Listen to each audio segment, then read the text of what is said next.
Hello, good evening. It's Father Alexander here. This is St. Peter's in Hove, and we're taking our 78th step through the Bible on our walking tour. And in this step, we're going to finish off the book of Ruth.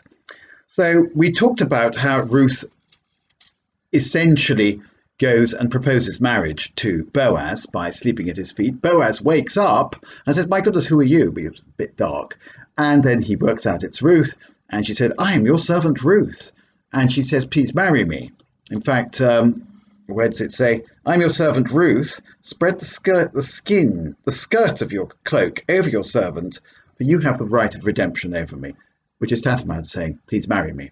This right of redemption basically means that he sort of inherited the right to marry her as her nearest male relative, except a complication arises.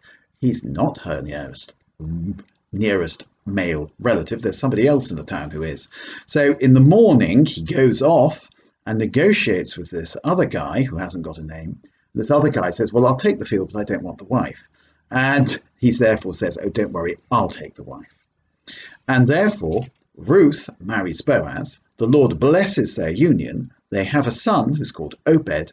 And as soon as the son is born, the son is given to Naomi, who lays the son on her breast, which is a sort of adoption ritual. And this means that Naomi now has descendants. So, as we know from reading the Bible so far, being left without descendants is a pretty awful thing. I mean, that was the whole story of Abraham and Isaac and Jacob and so on. They had to have descendants so that the race would continue. And now Naomi has got a descendant, Obed, who is going to be the father of Jesse, who is going to be the father of King David. And of course,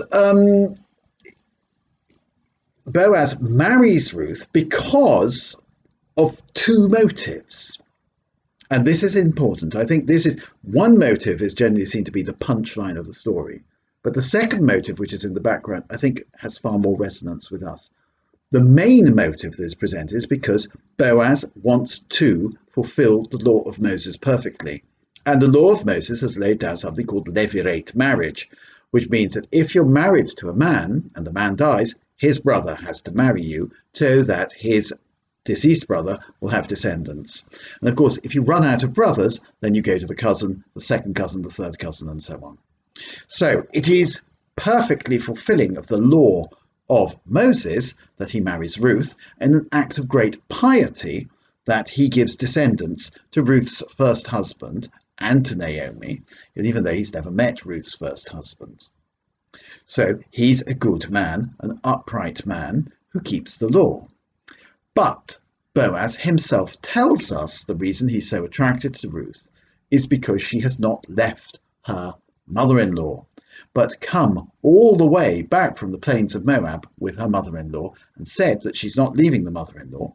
Moreover, she has said she will find a husband in order that the mother-in-law, Naomi, may have descendants. Now, this is important here. While you're obliged to keep the law of Moses, and the law of Moses is a law that you are expected to fulfill, there's no law that obliges Ruth, a Moabitess, to adopt the religion of Israel and to come all that way and to hold fast to her mother-in-law. Oprah, the other daughter-in-law, went home. She kissed her mother-in-law and went home, and she didn't do anything wrong by doing that. She had no obligations to Naomi. But Ruth has freely taken on this obligation to Naomi. And here we meet something which is an important part of the Christian life, which is what's called an act of supererogation. Now, we have a law of the church, and according to the law of the church, we have to do certain things. These things are not onerous. Go to Mass on Sunday, law of the church. Yes, I know that's been modified during the time of COVID. Keep the law of the church with regard to marriage. That can be onerous. Another law of the church is support the clergy and your parish financially. That's important. Also, observe the law about fasting, which is not onerous either. That's the law. But then there are acts of supererogation, which are things that are not laid down by the law, but we want to do because our love for the Lord overflows beyond the limits set by the law. So, go on pilgrimage to Lourdes. Well, what law are you fulfilling? There's no law that says you must go on pilgrimage once a year. Our Islamic brethren have that law. Or you must go on pilgrimage once in your lifetime anyway. But we don't have that law. But we do go on pilgrimages because we want to give something special to God. We want to do something for God. We want to give thanks for God, for what God has done for us. We want to do something really special, even though we're not obliged to do so. Now, when you're married, clearly, you have to keep the law. Do not commit adultery would be the standard law there, the first one that comes to mind. But after 70 years of marriage, you don't say to your wife, well, I never break the sixth commandment. Aren't I a model husband? She might look at you and say, yeah, okay, you never break the sixth commandment, but you never did anything else either, did you? Never brought me flowers, never told me every day how much you loved me, and so on and so forth. I said, well, I wasn't obliged to do those things, was I? No, you're not obliged to do those things, but you do them anyway, because the love in your heart overflows towards the object of your love, and you do those things. The acts of supererogation are very, very important. So, for example, doing the Stations of the Cross on a Friday in Lent, saying the Rosary, praying, etc. These are all acts of supererogation. Ruth is somebody who has made a supreme act of supererogation by taking on her widowed and abandoned, essentially, mother-in-law and looking after her and providing her with descendants and setting her up. Boaz is a rich man, setting her up comfortably for the rest of her life. Now, we have obligations to our parents, don't we? Particularly when they grow old. Honour your father and your mother.